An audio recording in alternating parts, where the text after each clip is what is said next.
Hello, and welcome to this week's episode of Powerful Stuff, your one stop shop for transformation through inner and outer connection.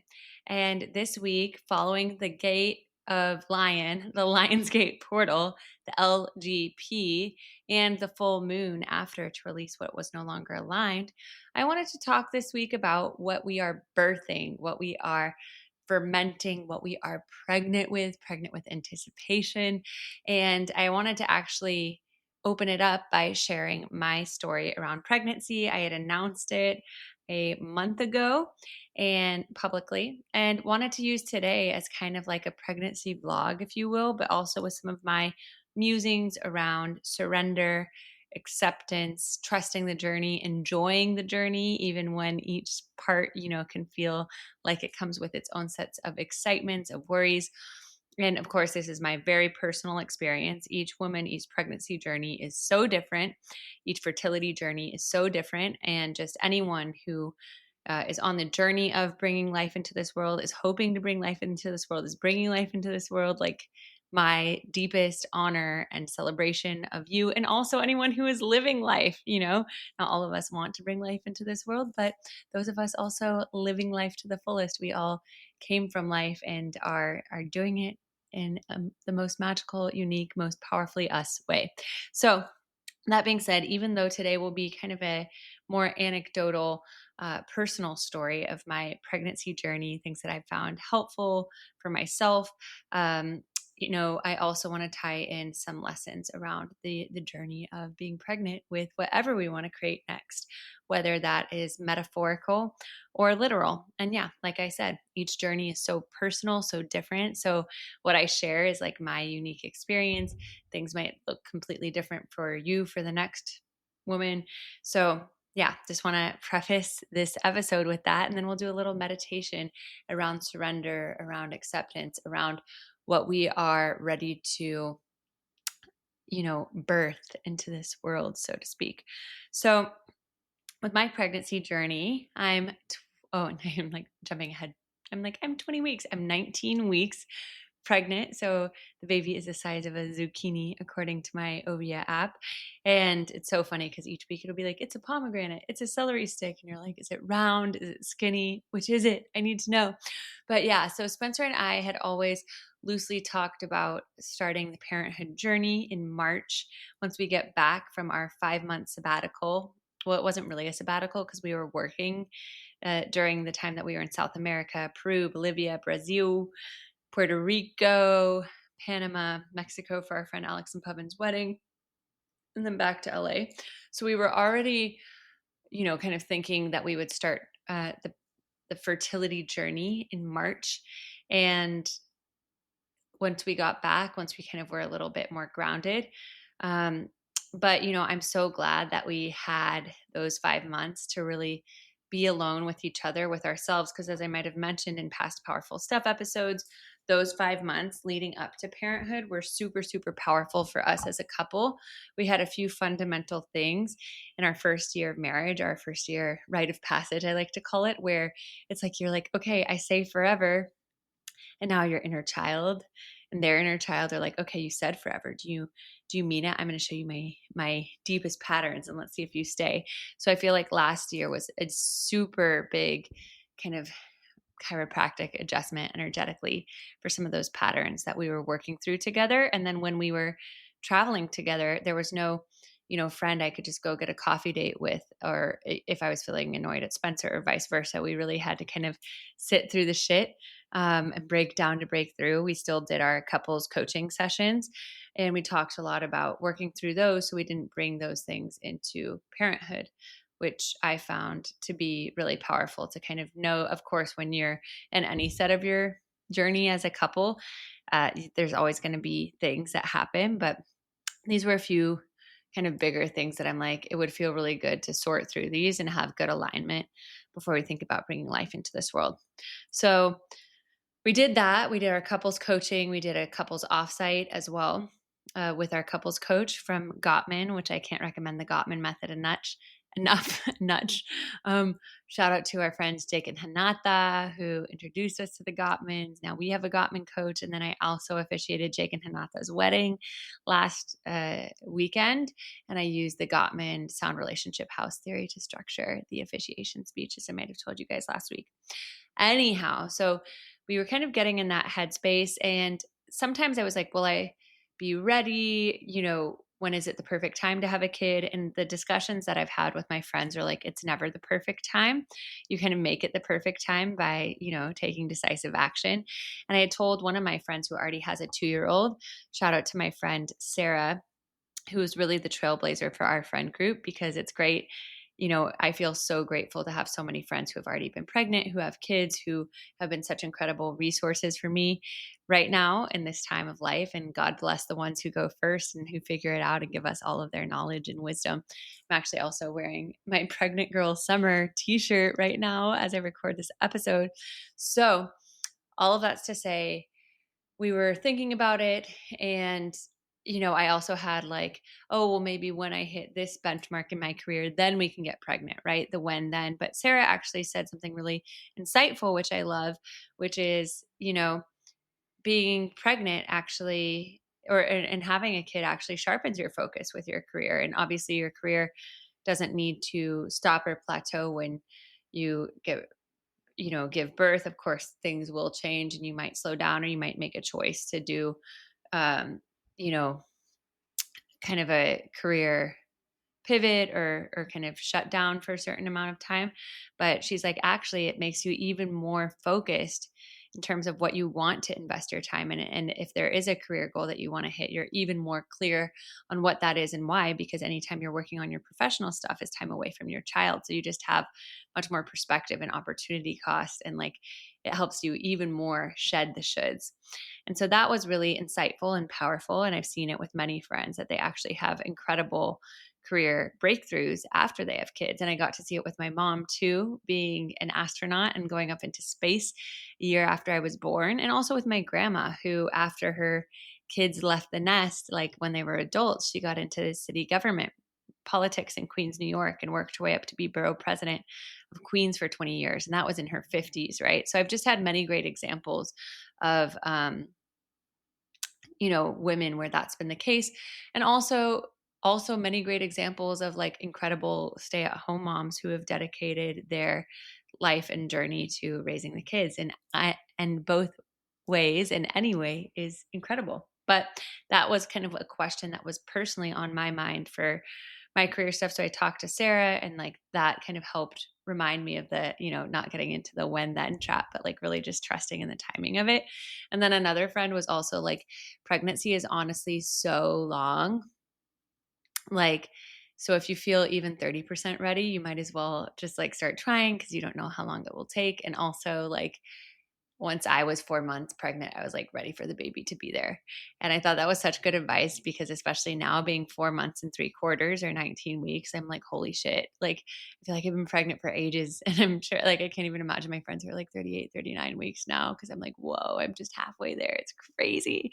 So now I totally get what she means of like, yeah, it is a very long time to psychologically get everything on board with that. So all of that's to say, some of the other things that we kind of did to get into the headspace of it, in addition to the Gottman coaching, in addition to kind of trusting the timing, not getting into the when then, but like treating it kind of like I've talked about in past episodes, the powerful stuff of like best decision ever. And this goes for everyone, not just if you're listening to this and thinking about getting pregnant, but just for any decision that you are pregnant with, that you are carrying in your soul. Is like, it's never going to be the perfect time, but you make it the perfect time. You decide that it gets to be the perfect time. And you can kind of do things like we were doing the Gottman couple coaching, for example, to start to make you feel even more excited and empowered in that area. And I also was really focused on eating clean. I did some research into different like fertility supplements and things that would kind of just make me feel really healthy and good ahead of pregnancy. And these are my personal ones, and you all might have something that you come to differently, but like COQ10, which is good for egg and sperm health. And I had started taking prenatals, and I was drinking a lot of raspberry leaf tea. And my acupuncturist, I went to him every other week for fertility channels.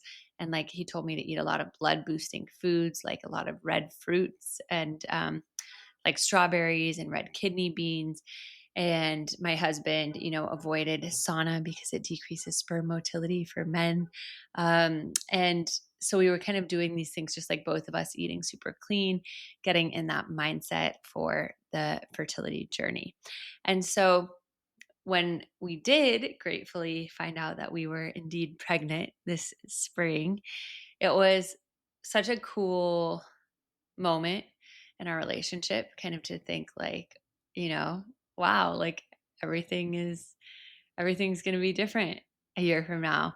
And the first few weeks, I'm not going to lie to you, like I was both excited, but also trying to not um, be attached to it, because I know, there's a lot of things that are out of our control with pregnancy.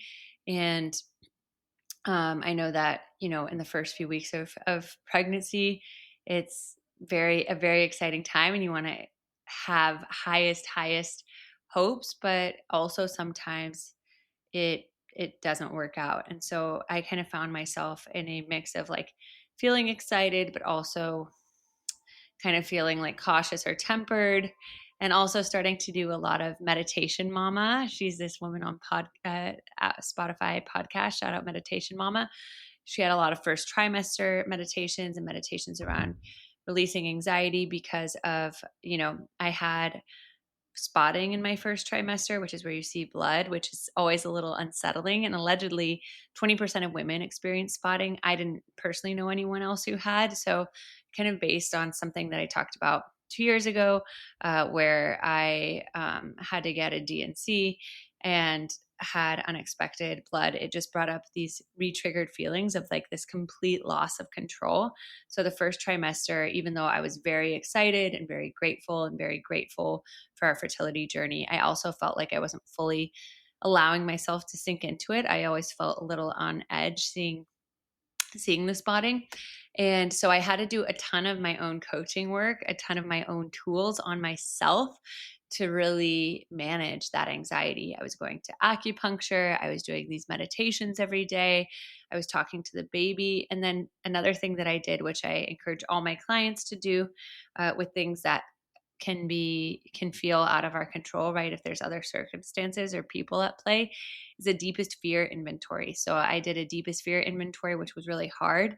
Where like I acknowledged the worst case scenarios and let myself sit with them, and then say like, then where would I go from there? Then how would I pick myself up? Then how would I be okay? Then what would my support system look like? Right? To allow myself to kind of not like fear going to the bathroom every time I went to the bathroom and fearing if I would see blood. And so I did all of those tools on myself, of like the deepest fear inventory was a huge one. And then something that my mom said to me actually, which really put things into perspective, is what she said was, the safest your baby will ever be is inside your womb. And which also, with even within that, there's like a loss of control, right? You're not going to be able to control everything that happens. But she's like, once your baby gets outside your womb, like, you know like imagine when they're 15 and they get behind the wheel for the first time. Or she started referencing things that I did in my teenage years, or like when they go to a foreign country where there's a coup d'etat for the first time and you're back in Houston. Like, she's like, so it's really uncomfortable and it's painful, and it doesn't take away from your processing of this fear, but just know that it's kind of like, this is the safest your baby will ever be. And like it, if you fight that, or kind of, your anxiety is only going to add to the stress, which is going to not kind of make anything in your pregnancy journey or the experience for you or your baby that much nicer. But if you can really learn to accept and enjoy each day, and take literally each day by day, it's going to be a much more pleasant experience. Because she's like, it's unsustainable to feel this level of anxiety for 9 months. and then whoever knows after. So I feel like the spotting was kind of like a rite of passage for me to start to learn how to release this anxiety or control, which I felt like I had a lot of great tools to do within, other situations in my life, like professionally or, when having a clearing with a friend or whatever. But I felt like it was truly put to the test, like to the next level in parenthood. So, yeah, I did the deepest fear inventory, which I highly recommend for you with whatever you want to birth into the world. Like, what is the deepest fear? What would happen? And then what would happen? And then what would happen after that? And then what would happen after that? And then once I hit rock bottom, like, where would I go from there? And who would my support network be? And how can I learn and grow and deepen my acceptance around this? And another exercise that I also did was acceptance plus choice. So I accept that I don't have control. My choice is to make this as comfortable as possible for myself and the baby. I accept that blank. I accept that I keep spotting. I choose to keep like my spirits high and, and trust, and just take it day by day. And I know what, I need to do should something arise. And so doing the deepest fear and the acceptance really, really, really helped me. And then I also fortunately was able to, you know, invest in things like acupuncture, which really helped. They take your, they do the Chinese medicine way of taking your pulse and checking on the pulse of the baby, or your pregnancy pulse, as they say, and like hearing, like, from my acupuncturist, and then also this woman who's an amazing acupuncturist and cranial sacral therapist, like what foods would be good to support the health of the baby, drinking tons of water. So all of those things really helped me. And then I also asked for a lot of support with my husband Spencer. So he, God bless him, was a saint, my emotional support husband. I literally got him a shirt that said emotional support husband, do not pet. He wore it once, but then he was like, I think this is patronizing, which fair enough, but I love him and wanted to celebrate him. But yeah, God bless him. He would bring me food in bed every morning because I did have a lot of nausea. So I found that eating carbs right away in the morning was really helpful.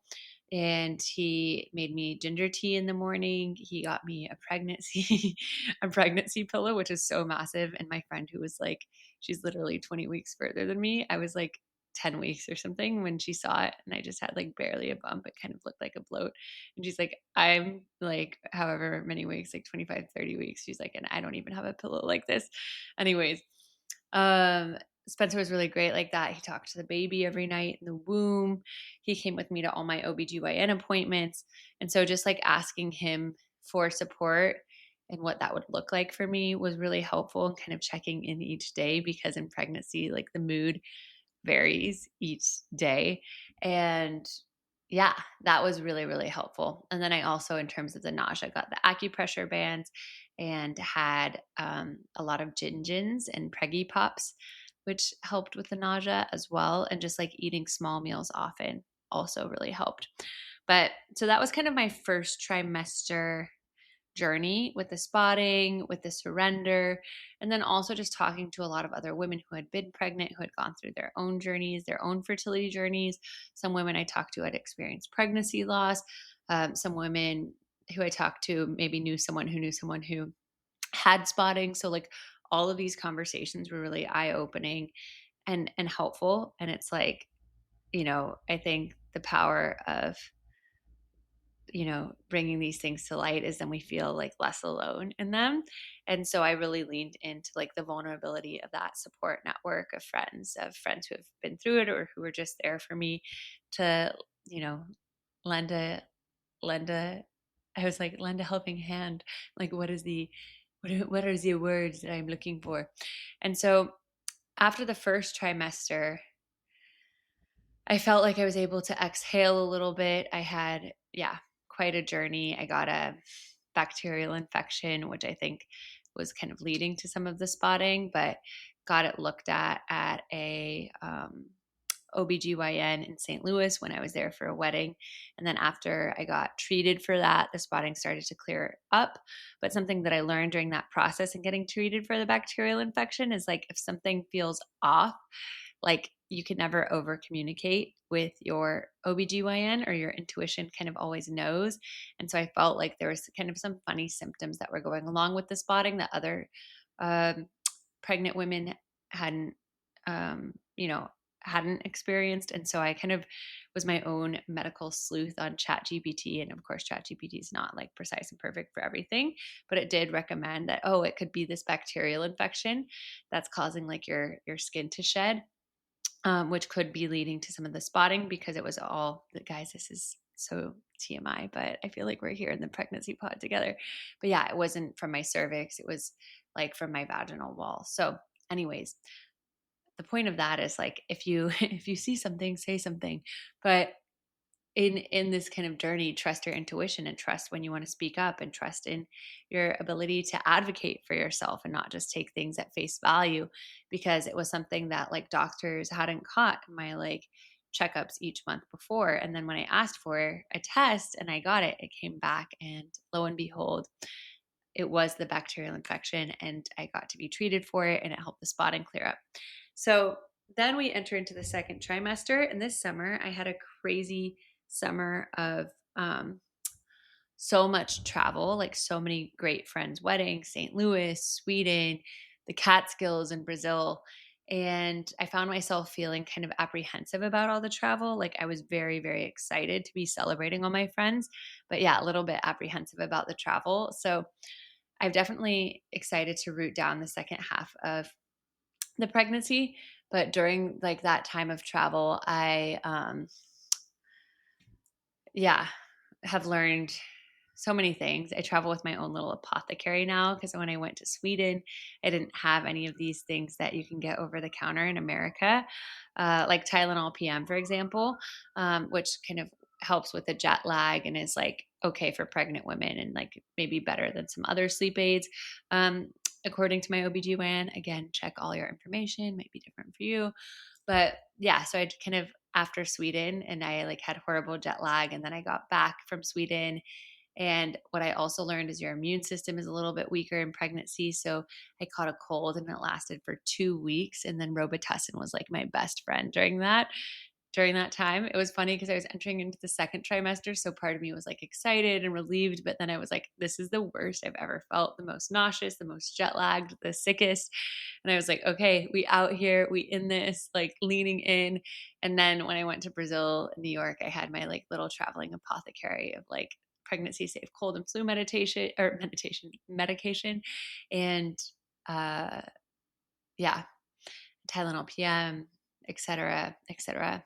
So all of that's to say, now I'm excited to slow down. And what I've also noticed, and this is probably a byproduct of like kind of continuing to release the anxiety around the stuff that I experienced in the first trimester, I've noticed myself kind of having a future tripping clock of like counting down to certain milestones in the pregnancy, like the anatomy scan, and then viability week, and then the week that like the baby would be full term, and all of these things, which is so normal because it's our way of wanting to um, feel like we have some semblance of control, and something that is very much out of our control, right? We can live as healthy a lifestyle as we can. We can ask the doctor to check for XYZ, but at the end of the day, um, there are some things that are just out of our control. So I've noticed when I've started to do that, and like, God bless inner little Meredith, she just wants to feel like she has some semblance of control.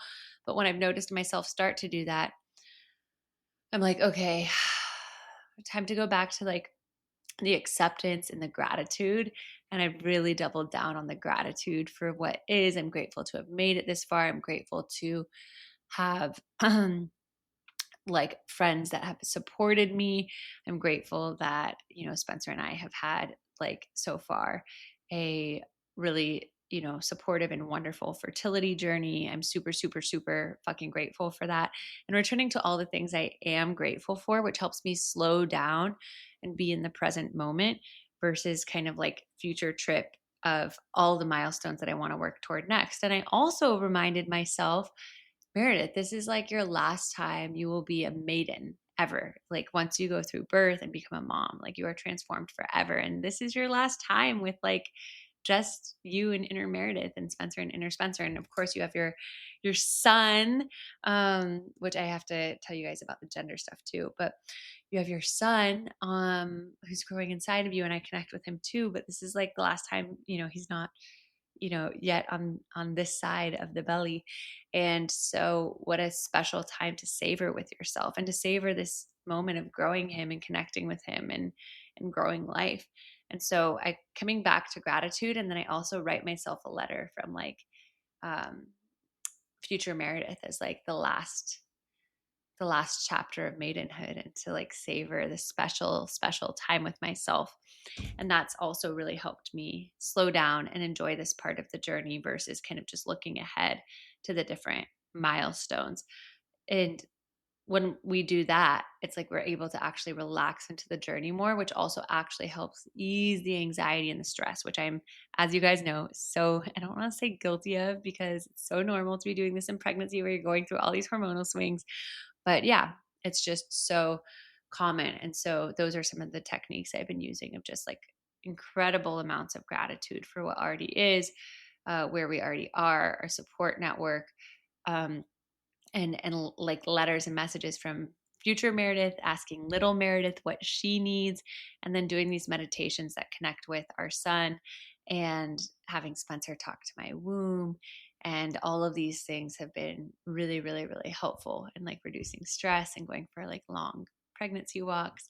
So that's been really nice. And it's also been super nice because I've I swear it feels like so many friends are pregnant right now. And so it's been like a really cool moment of getting to go through it in community and getting so much. I've gotten an abundance of advice and support from women who are further along in their pregnancy than me, or who are already moms. And then as such, I've also paid it forward with friends who are on their fertility journeys, giving them the books that I read when I first got pregnant that were recommended to me, like Expecting Better by Emily Oster, which is a great book for pre and during pregnancy, of like, here's the data of uh, things that they say are good in pregnancy and aren't. And she's an economist, and she's also a mom. And she's like, here's the data. You decide what works best for you based on your risk tolerance for certain things. And I thought that was a really great way to set the book up. So yeah,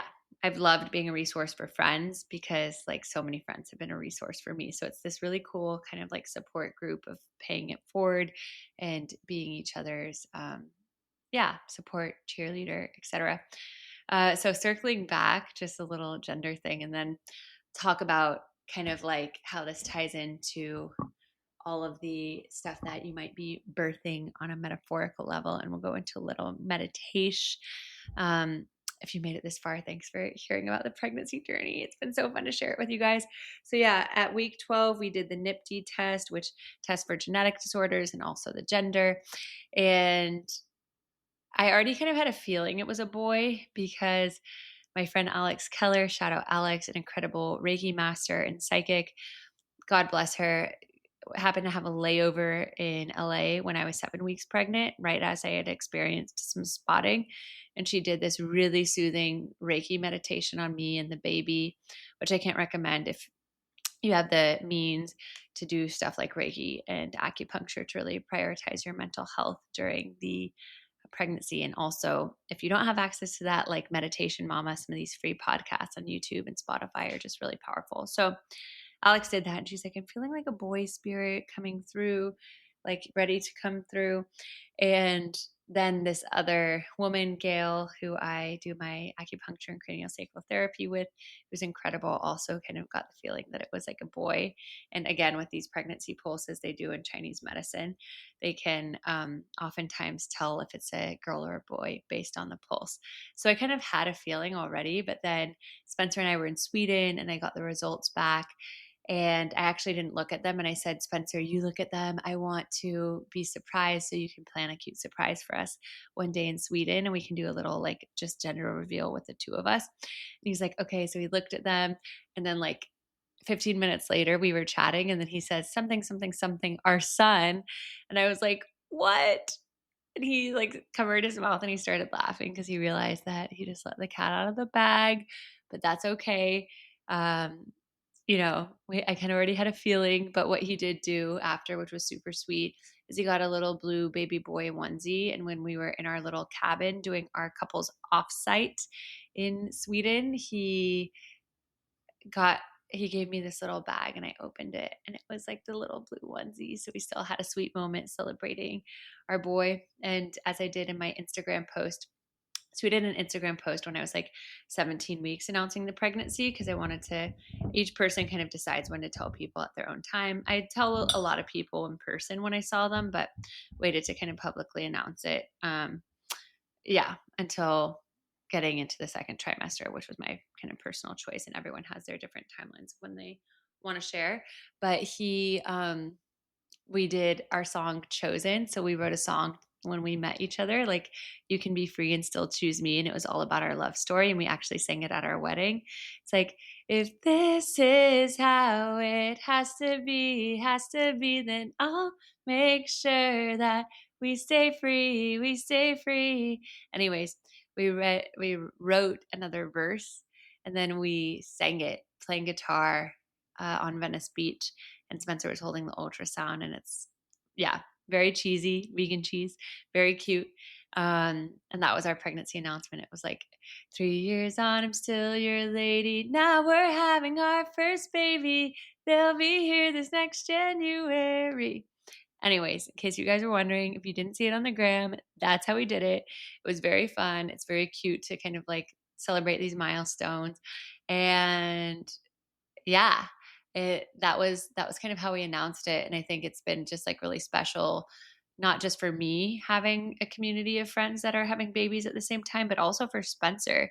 He kind of started a dad's mastermind, but with dads, future dads, for them to kind of talk about like, yeah, what it's like to step into fatherhood, how to best support their partners, because I know it kind of can also take an emotional toll on the men. God knows that I've had a lot of mood swings and really, really needed Spencer during like the nausea, the spotting, just the emotional support. So men being able to talk to each other about it and know that like my wife isn't crazy, she's just pregnant. Like, wow, this is normal. The other men's wives are like this as well. Just that's just a funny example. We're not crazy. We're birthing life. But that's been really powerful for him and for us to like have that with couples, and both like me with the women and him with the men. I've had a lot of like pregnant girl walks with other friends. And he also read this book, You Will Rock at Being a Dad. And we found books to read together, which have been really nice. So we can discuss parenting and it feels like we're on the journey together. So we've read Bringing Up Bebe. He's also reading right now a husband coached childbirth because I want him, to feel like even though I'm carrying the baby, like we're in this together, he'll be a big part of the birthing process with me, and to feel like, we're super aligned and on the same page about that. And then other things that we've been doing as a couple, we're doing another offsite with our couples coach in the fall. He's actually going back to Hoffman, the retreat to reparent your inner child. He's doing Q2, which I did 6 months after I did Hoffman. He did Hoffman a year after he met me, and he's doing Q2 to kind of do a little pattern refresh on his stuff.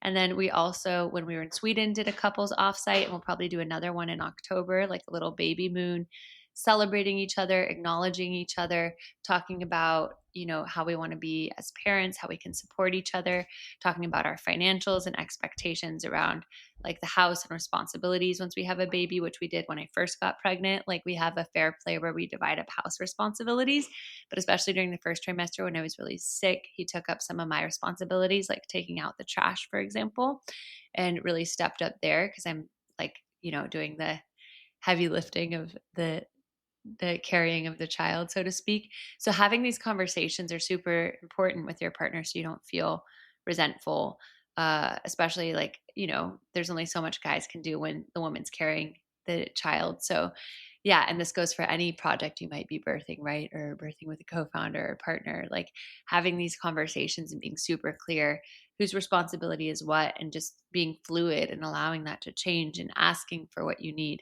So that's been a huge part of our journey, and just making time for like date night and like being really kind of like cutesy and fun during the pregnancy era has been really powerful. And also delegating and letting him know what would be helpful for me, for him to research in terms of childcare or things to get for the baby, or we're going to move houses just to move out of a little bit of the hecticness of being right on Venice Beach.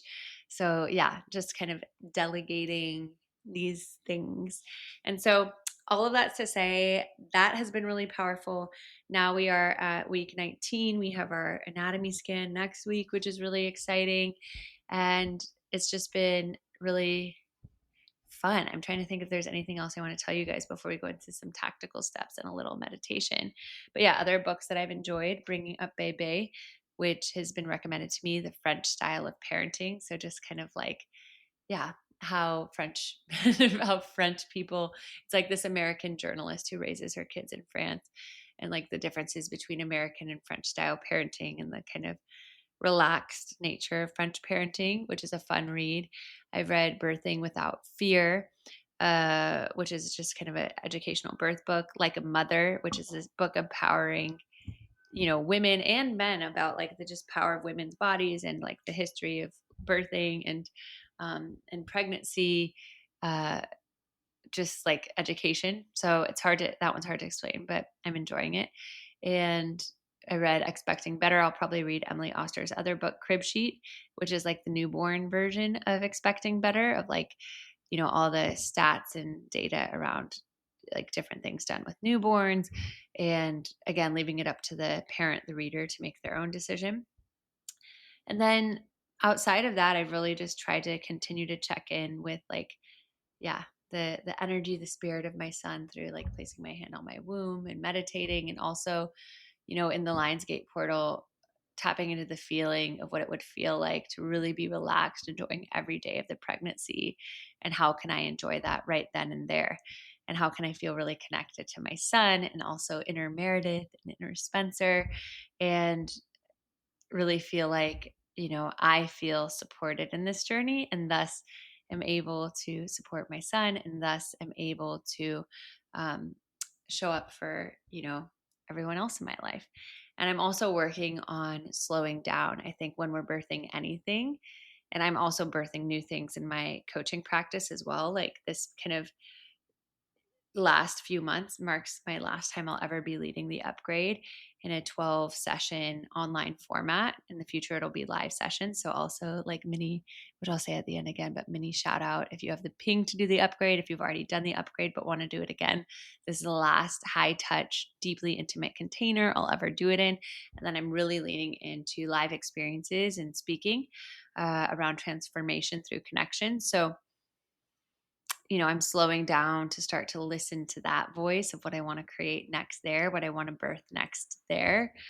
And another thing that I've done, which I really like, is this thing called family constellations healing, where you work with somebody who does family constellations healings, and they look with you kind of through your a guided intuitive process of like healing each generation for 5 generations on your maternal and paternal side, which I thought would be really cool to do before giving birth.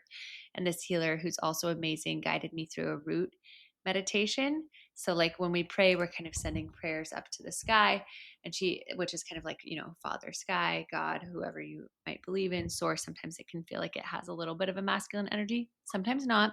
But the root meditation is all about like Mother Earth, the feminine, surrendering to the deep feminine that holds us. And so it's like a cool visual of, um, you know, releasing any anxieties, any stresses, any uncertainties into the earth, and feeling her hold us, root us, and then imagining her kind of setting up this nourishing red light up into our root. And she said, like, and then it's like soft holding pink light around the baby, and then the red all the way up through me. So she's like, whenever you're feeling, like you're holding or carrying something uncertain or anxious, like sending and releasing that into Mother Earth, feeling held by her, feeling nourished by her roots. So I've been doing that a lot as well, like returning to that nourishing, returning to slowing down, returning to the acceptance, and returning to the gratitude. And also something else, I know this one is kind of all over the place, guys, but thanks for following. And we're going to break it down into those tactical steps. But another one that another big thing that has been told to me from two other healers during the pregnancy. One is this healer in LA who's very funny, straight shooter, elder man, is like told me to relax. Like when you go into your empowered, enlightened feminine state, it's the ultimate form of relaxation, that deep, deep, deep trust, that deep not trying to control. So I always return to that of like, how can I relax even further? Work in progress. And part of that for me is like journaling, meditating. Part of that in a way is also like moving my body, getting out of the house, walking. I've been doing a ton of yoga and like slowing down, weightlifting, like just feeling like strong in my body as much as I can. And then the same sacral therapist who I mentioned, she also gave me wisdom, or she said she had a ping to share from the baby of like I should dance more and just play more. And it's funny because at Powerful Stuff, with the podcast, with the events that I do, I always say like play is power, but then sometimes I need to take my own advice in medicine. So I've been trying to like dance every day, and I made a My Intent bracelet that says play with an upside down A, reminding myself not to take myself too seriously, to tap into my own childlike innocence. So I've been trying to dance every day. I want to do more improv and stand up this fall while I'm pregnant, and not necessarily, of course, I'll lead a few more of my own events, but like really focus on like the lighthearted things that put me in my zone of genius, my flow state, my play.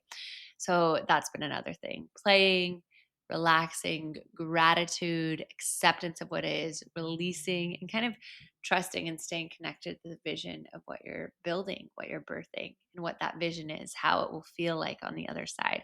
How can you start to feel into that right now versus just thinking to the future of the when, then? And that is the mystical, magical journey of pregnancy that I've been in right now.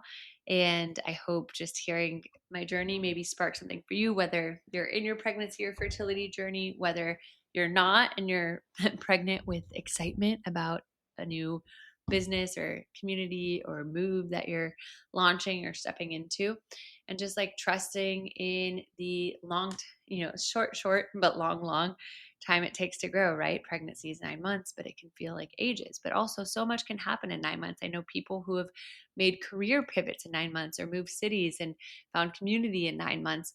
So, truly, it can feel long, but it can also feel short. And similar to the advice that my friend gave me about pregnancy, is she's like, just start, because you're never going to regret having started sooner.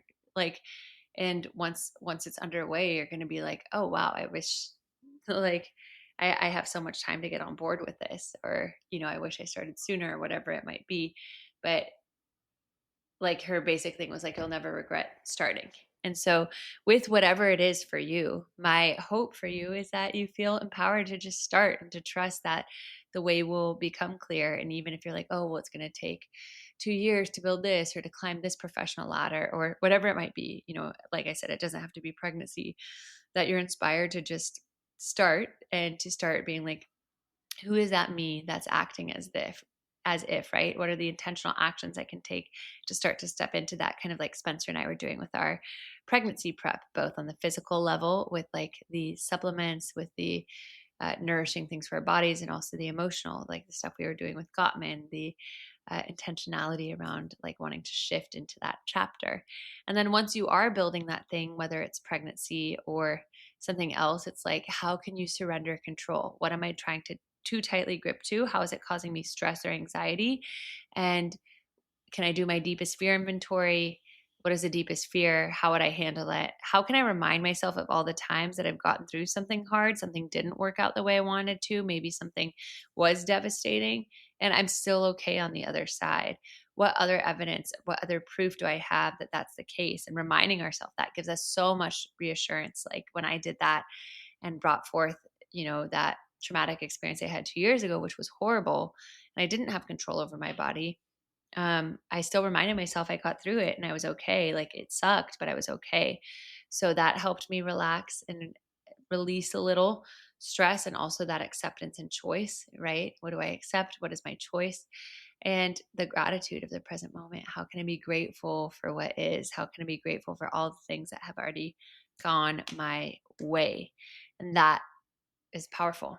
And then playing, having fun, trying to relax as much as possible, communicate your own needs to yourself, communicate your own needs to others, show up for others, pass the baton forward. And of course, with pregnancy and with anything else, whether it's someone else's professional life or how they choose to live their life, I think pregnancy is a very pronounced version of truly live and let live, like not imposing our advice onto others, like sharing our experience if it's asked for, but really trusting in our own body, our own intuition, our own needs, and similar with others, like honoring their unique journey as well. And so, and not necessarily comparing our journey to theirs, right? Like whether it's a timeline professionally, pregnancy, otherwise, like it's such a deeply individual and unique journey. And I was saying in my one of my posts about pregnancy, it's like such an interesting paradox, right? You're both fearful and excited. It feels both isolating and also collective. And so, similar with anything that we're building in life, it's like honoring our deep personal journey, but also remaining connected to others. And the more we share and hear about their journeys, the more connected we feel. And then as you're doing it, reminding yourself to enjoy each day and staying connected to the energy of like the excitement of what you're building, right? That new life, that new business, that new community, that new relationship. But giving it time to grow. Like a pregnancy takes time to grow, a business takes time to grow, friendships, a relationship take time to grow. So how can you continue to water the garden and trust the journey and not try to rush the process? But really be with it in each step of the journey and honoring it, and not just waiting for the end result. Like with the relationship, not just being like, I'll finally relax when he puts a ring on it, or with a company, I'll finally relax once I hit this KPI or once we get to market, right? But how can I enjoy the process of building the company and getting it to market? How can I enjoy the process of the courtship with that relationship? With a pregnancy, how can I enjoy the process of each trimester and each milestone without being like, oh, I'm just going to finally be able to relax once the baby's here? And of course, it's easier said than done. And God bless our souls, because I've been through it as well. It's a constant journey, and being compassionate to those versions of ourselves that do need that extra love and reassurance. So, with that being said, TLDR, guys, number one, what can you do to start, working toward that decision, acting as if, taking aligned actions? Number two, how can you surrender control, either through a deepest fear inventory or the acceptance plus choice exercise? Maybe even adding on to that, how can you treat it like the best decision ever? If I commit now and decide now, like, how can I really like kind of treat it with the best decision ever, with the high intention, low attachment to the time it takes, how it plays out? Next step is, yeah, staying connected to your play, to relaxing, to enjoying the journey each day. And also, if people have been a support for you, you're communicating your needs, you're getting help, how can you be that for others? So, with that being said, we'll do a little pregnancy meditation, and I'm going to use, the word like soul baby, but also you can view it as like the baby, the relationship seed that you're planting, the company seed that you're planting. Again, it doesn't have to be an actual baby, but whatever you are literally pregnant with. So go ahead and close your eyes. Take a deep breath in. Open mouth, exhale, sigh it out. Another breath in. Exhale, release. Third and deepest breath in. And exhale, let it go. Slowing down your breath, slowing down your mind. And as you breathe, feeling your chest rise and fall. Starting to bring awareness to 6 feet above your head. It's like the chakra point above our crown. It's like a soul star chakra that connects us to the heavens, with the babies yet to be born, with the souls yet to come through, with the ideas yet to be born, the relationship, the love yet to be fostered. And imagine this baby, this soul, this idea, this business idea, whatever it might be that you're ready to foster, to carry, to bring to term. Imagine it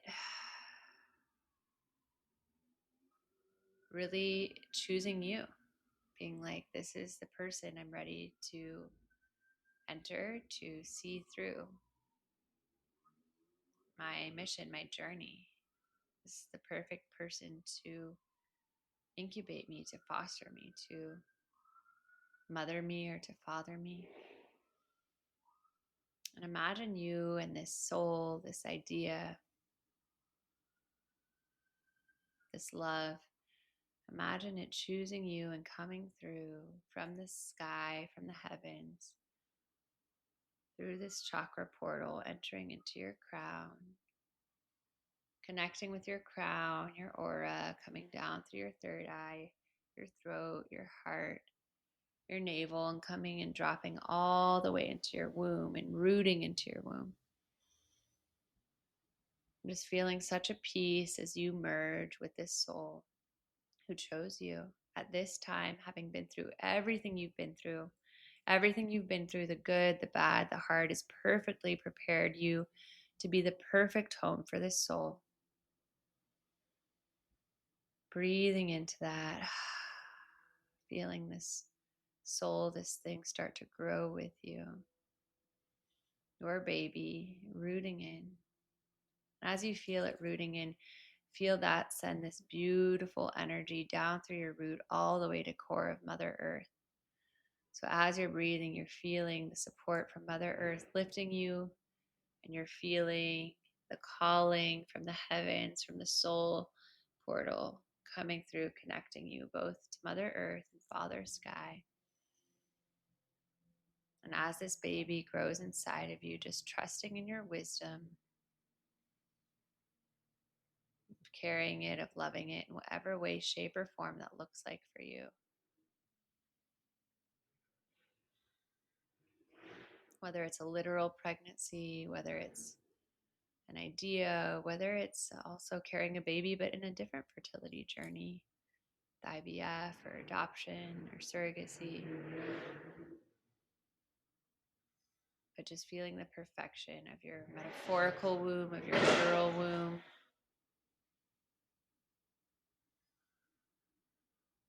Feeling all of your guardian angels and everyone in your community, in your life, feeling their love and support, protecting you, helping create the perfect nurturing environment for this soul, this thing to feel so held as it grows stronger and stronger. And as you feel it growing stronger and stronger, feeling yourself sit up even more upright,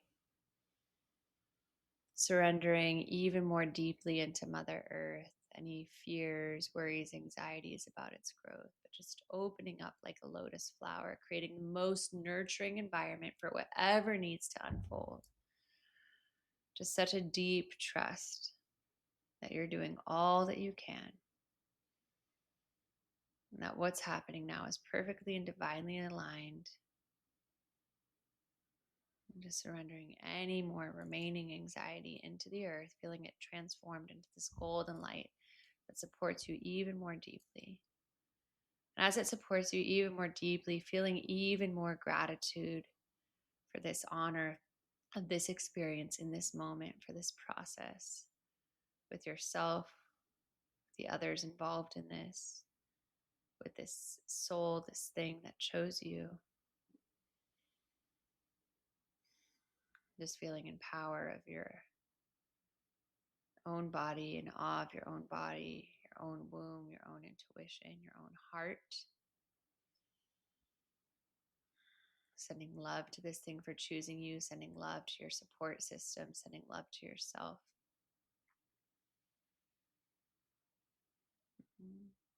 And just envisioning you on the other side of bringing this thing to full term, whether it's your baby, an idea, a relationship.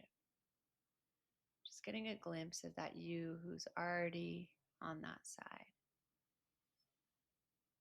Noticing their energy, their aura, and just asking that version of you for the perfect piece of advice, the perfect, beautiful reminder or mantra to return to whenever you need to hear it, whenever your own inner child needs assurance. Trusting whatever they say. And whatever they say, feeling those words deeply as you place one hand on your heart, one hand on your womb, sending love to this thing that you're birthing, this beautiful, beautiful soul you're growing. Sending love to yourself. Taking a deep breath in. Exhale, let it go. And then one more deep breath in. Breathing in, feeling the love from the soul, from Mother Earth, Father Sky. And exhale within yourself, within this womb, and sending it out to everyone else. And then sending it to other people on their journey, maybe something that they're ready to birth or wanting to birth. Someone on their journey who's maybe struggling or having trouble internally with their own timeline, just sending them so much of this love, this grace, seeing them cloaked in love and laughter and peace, feeling that for yourself, for them. Taking one more breath in, reaching both hands up. And exhale, let it go. Sigh it out. Open your eyes when you're ready.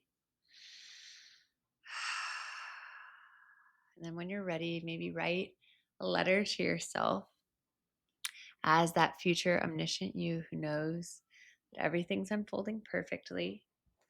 And just writing that letter, giving your present self so much grace and encouragement of how they're in the perfect place, doing all the right things, how you love them so much. And reminding them of their strength, of all the times they've been through things before, and they can do hard things, and also still retain all of these joyful moments in between. And then I like to, as I've said in the Lionsgate Portal episode, send loving kindness, send loving prayers and loving wishes to other people on their journey of whatever they're birthing in, whether it's their fertility journey, literally, whether it's their journey in love and finding their partner, whether it's their journey moving something through a health challenge or something difficult. But we supercharge our own journey when we send it out to others as well. So may you have a grateful and graceful and playful time with whatever you are birthing into the world next. Let me know. I want to hear from you. And if you also have any fun pregnancy stories, pregnancy musings, wisdoms that you've accrued, please let me know. It truly does take a village, what I've learned, and also any pregnancy in the metaphorical sense, as I've continued to say through the episode. And a few quick announcements, y'all. This Friday, August 15th, we're doing a Best Morning Ever with Dominate. We'll have Matt Pilates. Would absolutely freaking love to see you there. September 4th, we're doing another Powerful Stuff live at Kavahana, a kava bar. Would also love to see you there. I'll be with my fellow Venice girly, Aliki, doing some fun, cheeky self-development. And the most important thing, like I said, too, is if you are interested in doing my one-on-one coaching or upgrade group coaching, this is probably the last few months I will ever do this kind of coaching again before I step into speaking and facilitating more heavily. So if you wanted to work one-on-one or in a high-touch group like the upgrade to really deepen your self-trust, your own self-leadership, now is the time to do it. Trust the ping. Message me at themeredithbaker.com with the word upgrade, and I will send you some next steps. And I will see you all next week for more powerful stuff.